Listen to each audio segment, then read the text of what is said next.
What is your name? Bill Chrysler, When is your birthday?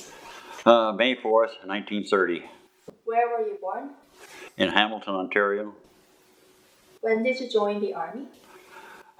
When I heard they were recruiting a special force in 1950. I was in Toronto, so I signed up there. You were born in Hamilton. I was born in Hamilton. Why were you in Toronto that time? I was working there. I'd like to travel, so I moved around a lot. What is your work as in Toronto? What is your work in Toronto? Just on construction jobs. Some were repairing furnaces, sometimes putting smokestacks up, and anything to do with steel I was involved in. What was your rank during the Korean War? Well, I made it to Lance Corporal, but I didn't I never wore it. Did you go to a training camp? When I joined up, yes. Do you remember where it was? Wainwright, Alberta. How many weeks were you in training camp? 3 months. 3 months. Roughly in there. Then, before going overseas, Canadian troops went to Seattle, Washington.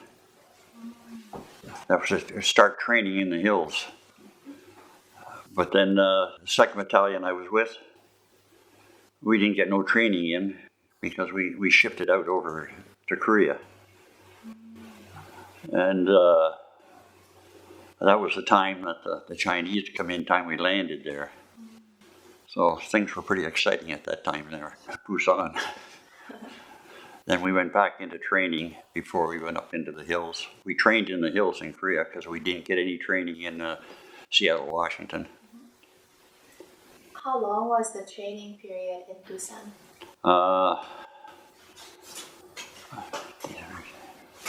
About 5, I'll say 5, maybe 6 weeks.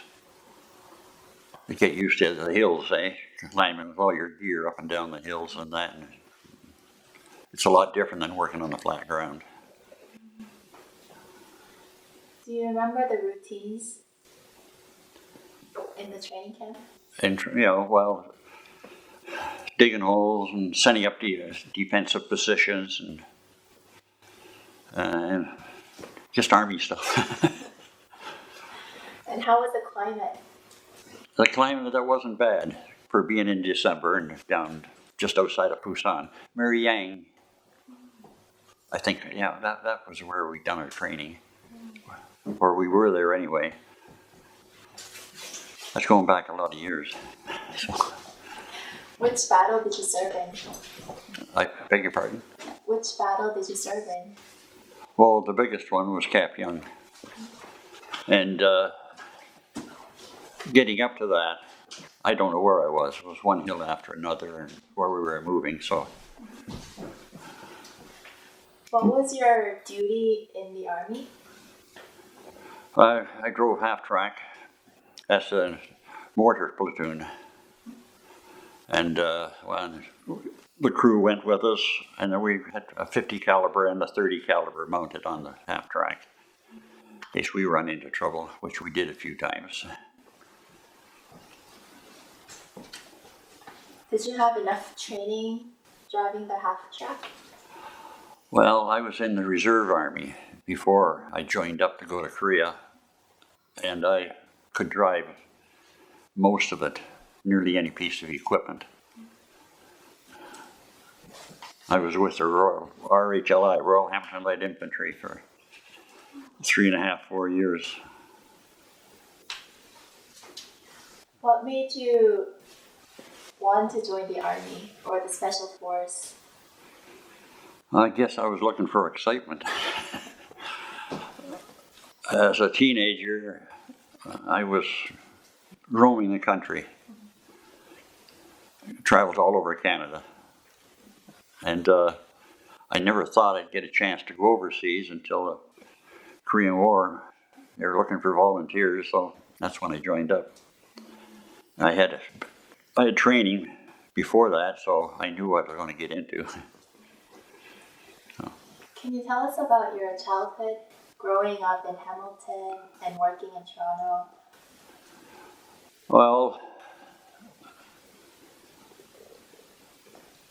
I worked with my father in a glass plant for a year, and then that wasn't my thing.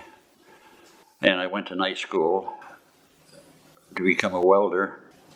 And once I started to get into that, I started to move around on different jobs as a welder.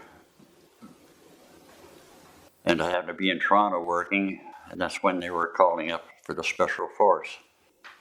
So I joined because my background, I had been with the Reserve Army for over 3 years. So I guess I was just looking for the excitement. Do you have any siblings or someone in family who joined the military? Oh, I had my oldest son, he spent around 5 years in the Army. He got to Germany on a few trips, just with the United Nations. And then, well, I guess he had enough, so he got out. When you were joining the Army, did you know about Canadian Forces fame or culture? I didn't even know where Korea was.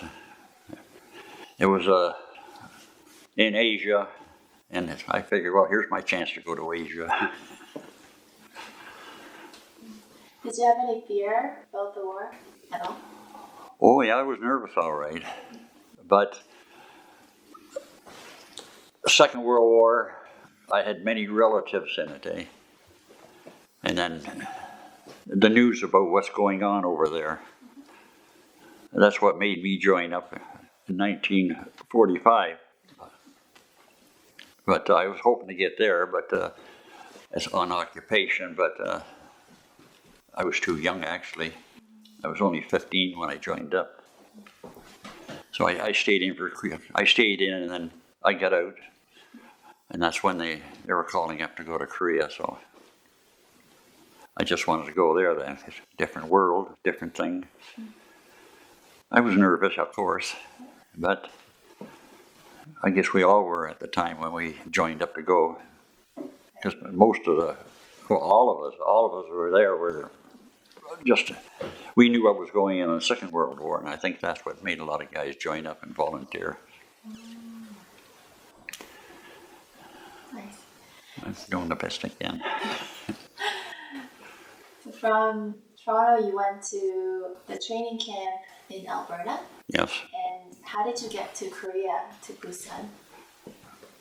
Oh, by ship. We were shipped out, and there was a lot of Americans on there. We went to Alaska, picked up Americans around the Aleutian Islands, then down to Hawaii. And we stopped at Hawaii for a while, and we couldn't leave the ship. But we could see they brought down dancers, hula dancers, which was something nice after being out to sea so long. Now we went into Japan, and they were dropping off American troops there. And then we got off in Busan. We stayed there for a couple of days where they let us off the ship.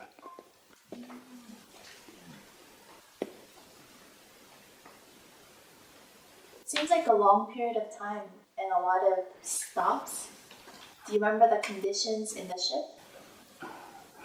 I was ship patrol, so I was pretty lucky there. I was a policeman aboard ship. So it was boring, of course, but every day the men were up out on deck. They had exercising all the time. So you got to make sure they stay in shape.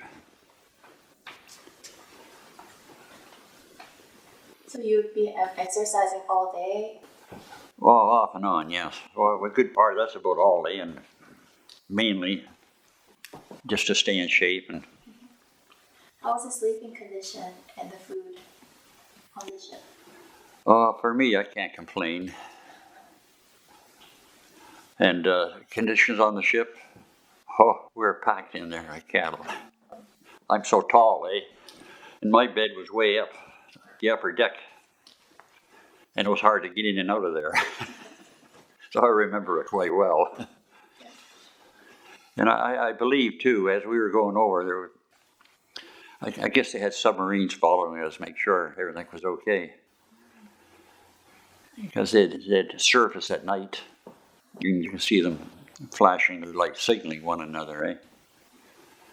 I know a few guys figured they seen whales out there, but I'm sure they were submarines. When you first arrived in Busan, do you remember the scenes of Korea? Oh yeah, in the docks there, it was terrible. It was terrible. I hate thinking about it. Why was it terrible? All the refugees no place to live, no food. Been coming down out of the north, get away there, and it was terrible. I don't like thinking about it.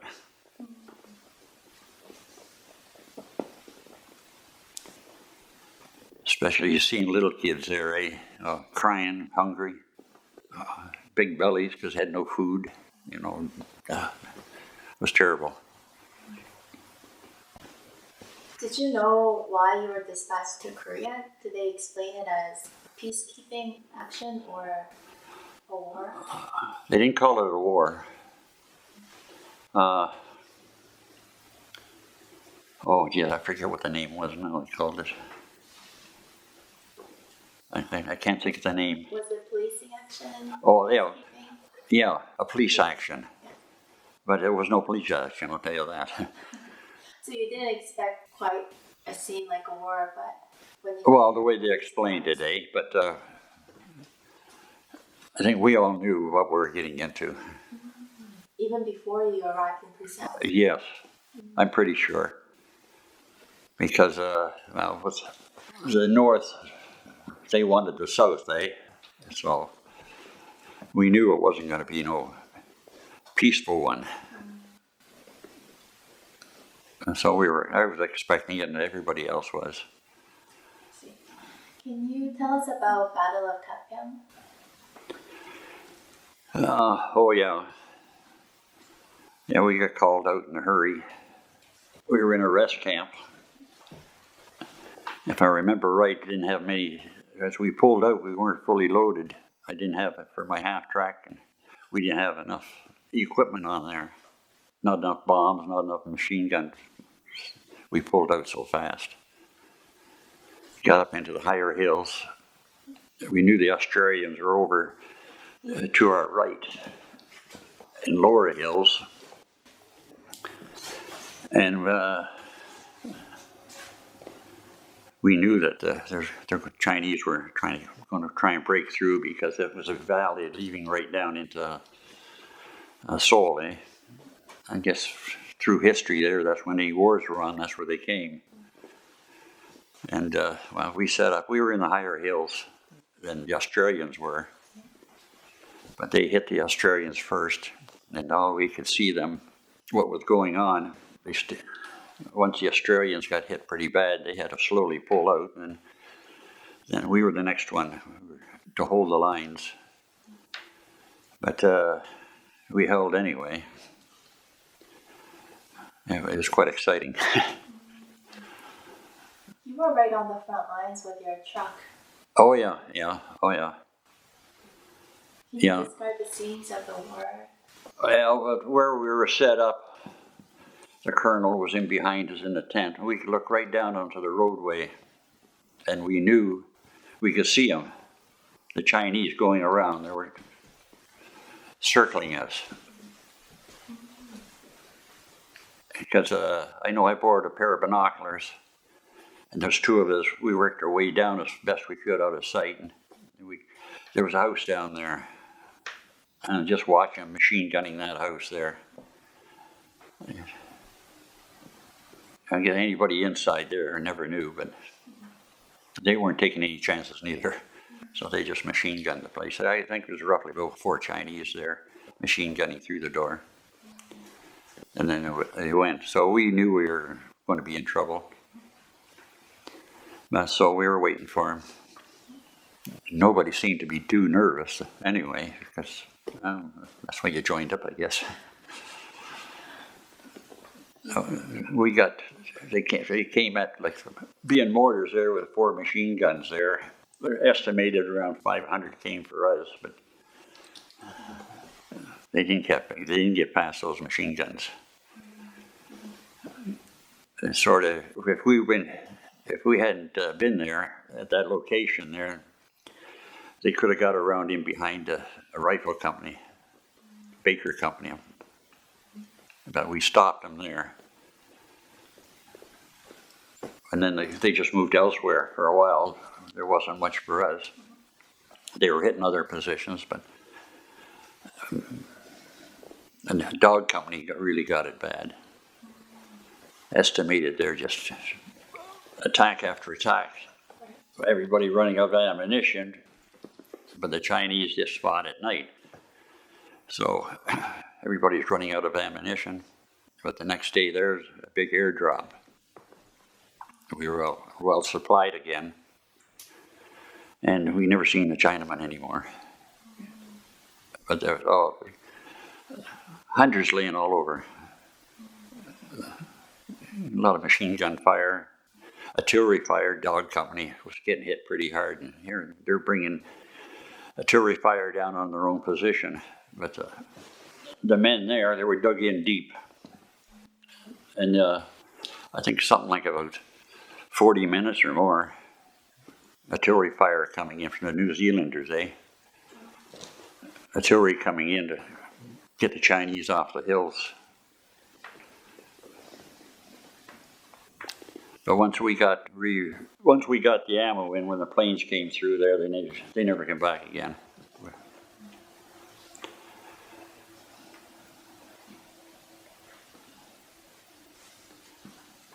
Did you have any fear that you weren't going to survive the Battle of Katmai? I don't think any of us thought we might not. Few of us there. Because like the colonel says, we don't leave. We're here to stay. You stay and you fight, or be buried here. That's the word he gave us. He wasn't going to retreat. So we knew what we were in for. But we done pretty good. Everybody held. I think it was 10 men killed. How many wounded, I don't know. But it's a good job they don't attack at night, daytime, because daytime there, that's when the airdrop come in, and that's what we were ready for in case that night came again, but they didn't come back. Do you know why they only fought at night, the Chinese? Well, you couldn't see them at night, of course. They had no planes or that, no tanks, and they had manpower. They could overrun us because they had thousands out there. I think that's all I can figure what they do at night, so they sneak up on you. Because when we could, moving up slowly, we didn't have barbed wire around us.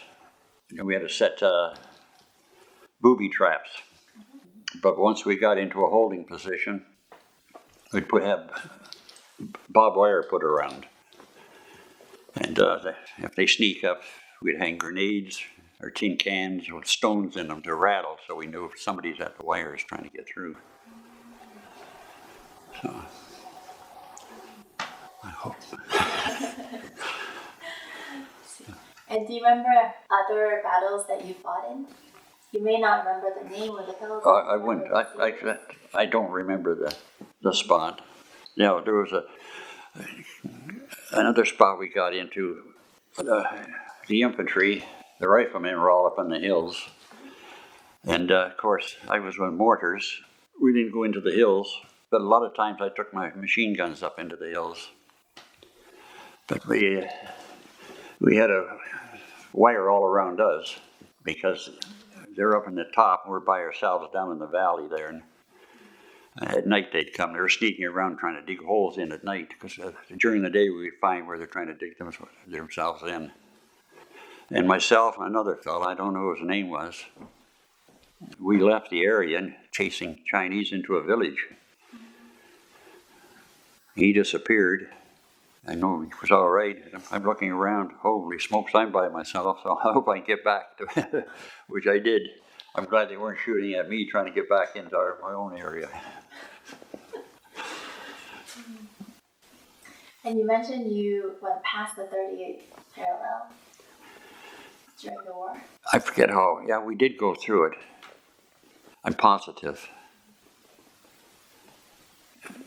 Half the time, I didn't know where I was in Korea. A lot of them know the hill this, hill that. I didn't know that. Every hill was the same, some bigger than the others. I haven't got a clue. But I'm sure we were because I took a picture, and it's the 38th parallel. You're now crossing the parallel, 38th parallel. Now I remember that picture. Yeah, we went over. How far up, I'm not sure. And that was, oh Jesus, memories. Good and bad, you forget so many years gone by.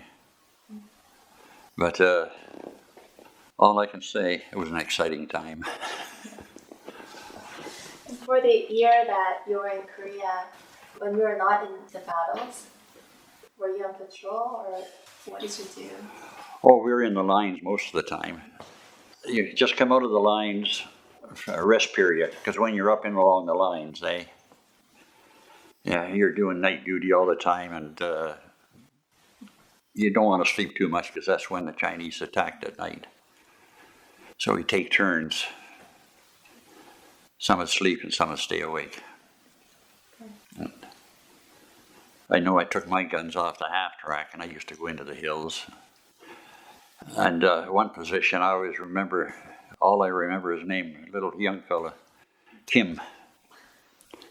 And he was with us for quite a while, and he wanted to try and find home. So the Korean won. We filled up a big bag full and gave it to him. And he left. We told him to go to Busan and find the family. But he came back again with all the money we gave him too. He couldn't find his family. The village he had been born and raised in had been destroyed. And he was still there when I left. So I sent him a make-believe hockey sweater. And I never knew if he got it or not. I never heard. The guy that took my place when I rotated home, he stayed with him. So I never heard nothing after that. Even to this day, I have to wonder about him. Did you have any interactions with North Koreans, refugees? Well, you couldn't tell north and south, they looked the same. We'd taken some prisoners. Well, at the Battle of Kapyong, I know we took some prisoners there, but just, we didn't know who they were, eh? So we just had to keep them. There was an enclosure we had, so we just took them as prisoners until the South Korean military police come up and pick them up, take them back for interrogation. So what happened there, we don't know once they were taken back. Because some of the South Koreans that were, when the lines broke, of course they came and stayed, gave themselves up to us. Anyway, to where our position was, I don't know about elsewhere, but so we just hang on to them until we can turn them over to the South Korean military police. And it's hard to say. Oh, I've seen a lot of civilians, though, and all.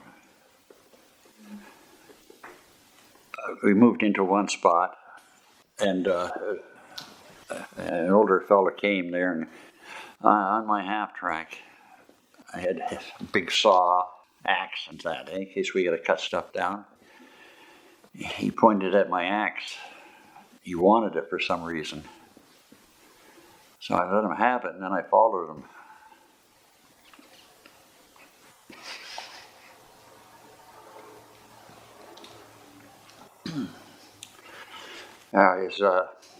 His wife's leg was all damaged and maggots all over him, eh?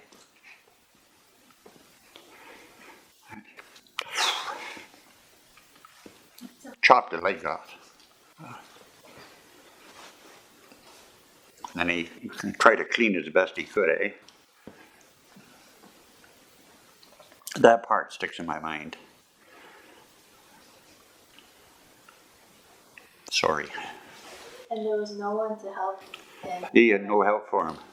He was by himself, him and his wife. Medical help? No. You can see when I went up there, I wanted to see what I was going to do. I wish I hadn't gone. And I don't know how many times that. In another position there we moved into, there was a village that had been, well, all smashed up, and burned. And I wandered over to one house. The smell was very bad. And here I see a woman and a little baby. And then there wasn't much left of them. I guess maybe the animals have been eating at them. They were killed and eaten at them. I didn't say nothing. I went and got a can of gas and I threw it on. I burned them up. Because that was in my mind all the time. Things like that are hard to forget. So many others too. No, it was very terrible there. Your parents probably went through it. Yeah. So I know what the Korean people went through. And you were very shocked when you saw that? Oh yeah. Seeing how little kids, no clothing, not eating, big pot bellies on them because they're swollen up because there's no food in there. And,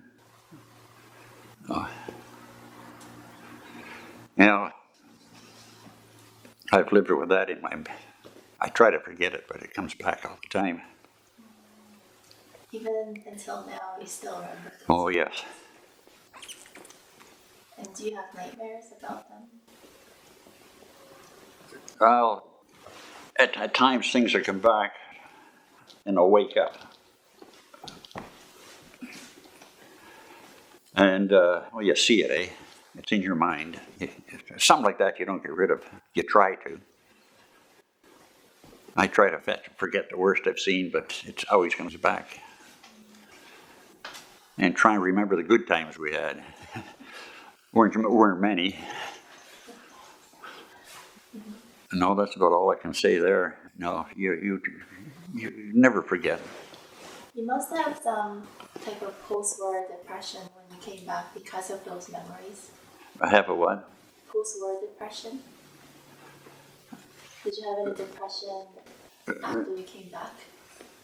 No, but it was always in my mind. It never left me. It still hasn't to this day. There's many different things that happened, and I don't want to remember them, but they're still in my head. Things that happened there.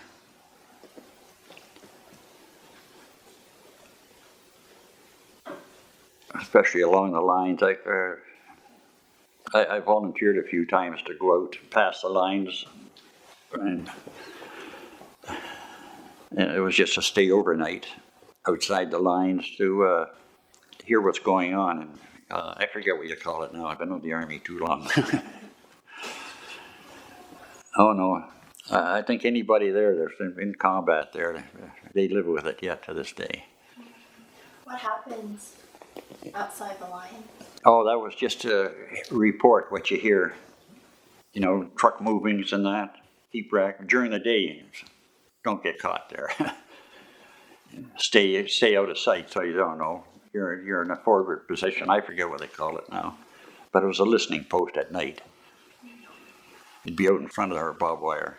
Get out further in case any night patrols of the North Koreans, stuff like that. I mean, any movement at night, in case they're moving equipment up or what, heavy truck movement and stuff like that, just report all this. So. Were you scared or were you? Well, nervous, but I volunteered for different things. And Your risking your life volunteering for that. Oh, yeah. Well, we all did because we all volunteered to go to Korea. The way I look at it, eh? Yeah. I know it's different things. It's hard to explain what goes through your head. Yeah, oh, yes, I still have a lot of memories, good and bad. Mainly the bad that stays with you. Yeah. What were some good memories that you can think of, if there's any? Not too many. Unless we got a ration of beer, that was a good time. And into a rest camp, we do what we could, eh? Then the one time there, well, we'd get 5 days R&R. I went to Japan. Let off steam there. Only Yeah. 5 days. Just 5 days. And that's all the time we got off. Otherwise, you're in Korea all the time, eh? Were you in Japan only once, or did you go there a few times? Oh, no, just the one time. Yeah. And just there for 5 days R&R. Everybody got that. And then I was near the end, because after I had my R&R, it wasn't long after that I got shipped out to go home. My time had come to go home. I was going to volunteer to stay, and it was going through my head what to do, and I figured I better get out of here. When your 1 year was up, you came back to Canada. Did you ever volunteer to go to Korea again? To join? No, I was going to stay in the Army, and then, but I met a young lady, and we got married. And she didn't want to. I could have went to Germany, but she didn't want to go. So I figured, geez, I got married, so I can't go then and leave her. We were together. She passed away many years ago now. When you came back to Toronto or Hamilton, what did you do? Did you work? Yeah, I went back to work again. And I went back to school again because I didn't have that much education. Just to upgrade my trade, which was a welder and blueprint reading and stuff like that.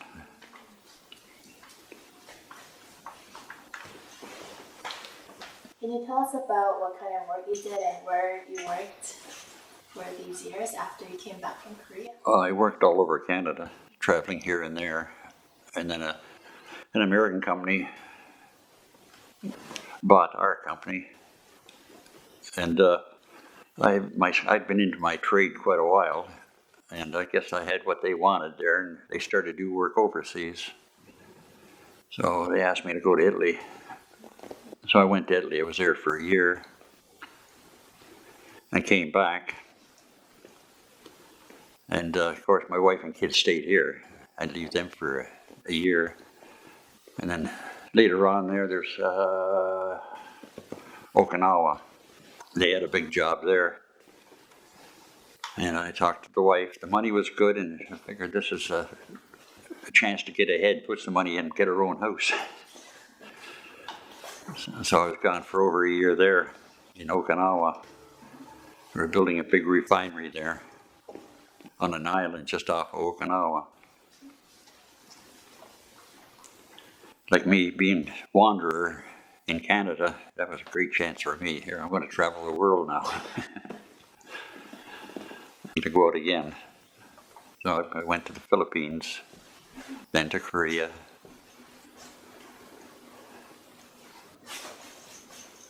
Then off to Singapore, then back to Korea. Like I said, I was in Korea several times. I hate to say it, but there's a lot of people didn't want to go to Korea. Why is that? Their wives didn't like it there. Well, they were building up after the war still, eh? And you get into Hong Kong and Singapore. So you've been to Korea many times and you've seen how it... Oh, I've seen how it's built up. Oh, yeah. It makes me feel real proud. Because, you know, the way Korea is now so big in that. And they had no schools there. Because I ended up there. I had many schools teaching how to weld and stuff like that. You didn't have to know the language, just had to teach them a skill. I've gone back after, and here's some of these I trained. They were bosses now. And they heard I was there, and they'd come and see me. Now I'm like you, he says, I'm a boss now. Made me feel good, though. You know. No. And then, of course, when I met my wife, I haven't gone back overseas again. I was getting too old to travel, and I didn't want to leave her like I did my first wife. My first wife died real fast, a blood clot. How did you meet your wife now? You know, in Korea, we worked together. She worked in the office of the company I worked for, and she spoke some English. And I asked her on a Sunday, she worked 6 days a week, 10 hours a day, back in Korea then, and different places I'd been to Seoul during the war. And I tried to mention it to her. And so we'd get a bus or something and go there. I did find places where I was during the war. I'd take pictures. I don't think she believed me, but when I came back home and I brought her with me because we got married, she seen the pictures, then she had to believe me. I had the pictures I'd taken during the war, and I had taken pictures when I'd gone with her. But she goes back the last few years, but she was going back nearly every year. I wanted her to go back because she has a family back there. Her mother's still alive, and she's got now 2 brothers and a sister. And you mentioned your son works in Korea now? Now my son, yeah. What does he do in Korea? Well, he was in Toronto working, and for him being half Korean, and he met Korean students in there. So that's where he started to learn the language. And they had to go back because they had to go into do military training. So one guy that he was very familiar with, I met him. He used to bring him home here weekends, eh? And he said, I got to go back. He says, I got students I teach in Korea. And you come back with me. You teach them while I go in the army. He went back with them. But he says all he had was 2 students. He said he had a hard time making a living, but his parents were good to him. So he stayed there and done what he could, and then he slowly started to build up and getting more students and more familiar. And he started to learn the language then. When he was younger here, he didn't want to learn the language. Now, his mother and him talking Korean in front of me. I tell her, what are you talking about me, are you? I didn't understand. Is he in Seoul teaching English, or is he Just north of Seoul, yes, I forget, near Kimpo. I think he's closer to Kimpo. How does he like Korea? Oh, he likes it, that's why he's there. But he'd like to come home and bring his wife and his son, eh? I think that's only natural. So I'm hoping he comes home too, of course. And he brings his students with him? Oh yeah, the last 3 years now, he comes home for a month, and he brings 5 or 6 kids with him, which I don't mind. It's a headache, but I enjoy having them here. That's why I keep the pool out there. And then he puts them into the YMCA, so they learn, being around the Canadian kids. And he'll be again here in August. He's got 3 kids lined up now that want to come, and he says there's a lot more want to come. And you'd like to come home and set up a business here, bringing Korean kids here. So I don't know how he can work that out. That's up to him. Because he was telling me there he'd like to try and get a place in Niagara Falls, eh? Because a lot of Koreans like to go to Niagara Falls. Well, good luck to him. And you've been to Korea this year? Yes. On a trip with other veterans. Yes. What did you do on the trip? And Well, no, we flew over there, not by ship. yeah. So just talk. They're different. They'd been there at different times and different regiments, and that's about all. We just talk. Not too much about the war. Maybe sometimes we'd talk whereabouts part of Korea they were in while they were there and stuff like that. And do you enjoy those trips going back to Korea? Oh yeah, Other veterans? oh yeah. Yeah, yeah, I went back every time they asked me to go, and I went. And of course, when my son got married, I went. And when their first baby was born, my wife went because it was hard for me to travel because my legs are gone. But no, if I feel better, I still like to make another trip back before it's too late. So we'll see. Maybe my son will get here before I get there. I don't know. Oh no. Oh, Korea has really changed. Really changed. I can't get over and how fast it changed. To me, that's fast, but not fast. 60 years, but they came a long way in 60 years. And how does that make you feel? Does it make you feel proud that you've been part of those? Oh yeah, yeah, oh yeah. Because I can tell them what it was like when I was there, when I was a teenager, and what it's like there now. And of course, they can see that when they see it on TV. Eh? And of course, a lot of people ask me, of course, because I got a Korean wife. So naturally, like we talk about it, eh? Some say they like to go, but they haven't got the money. Well, save it. Do you get together with other Korean veterans around? Oh yeah, I got a couple of good friends there. They're dying off though. Not many left. We got every year we have a Christmas do going. What Koreans, some Koreans come up from Toronto.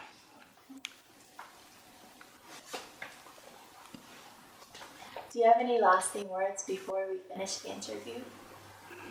Oh, all I can say is I am proud what I did